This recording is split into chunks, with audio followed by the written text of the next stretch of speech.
चलतु आज आम बनवा कोबी आलू सारू बैगण बड़ी दे बेसर दिया झोल ये बेसर बाटी रखीदे परिवा सब काटिकी धोईकी रखीदे प्रथम गोटे कड़े बसईकी तेल देकर बड़ी की भाजी काढ़ीदे से तेल रे कोबी की पकईकी भाजवा टिके लुण हलदी पकईदे पकईकी भलसे भाजीदे कोबीटा टिके भाजी गले गोटे प्लेट को काढ़ीदे तापर से तेल रे सारू आलू पकई टिके भाजीदे ताको काढ़ला परे से तेल रे बैगण को टिके भाजीदे भाजी दे ताको काढ़ीदे तापरे पंचु फुटण पकईवा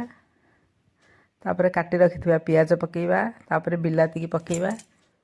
तापर स्वाद अनुसार लुण दबा तापर टिके हलदी पकईवा बाटी रखिथिबा जीरा सोरिष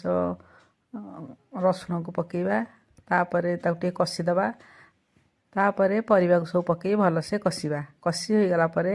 ता देहरे गरम करी रखिथिबा पानी दबा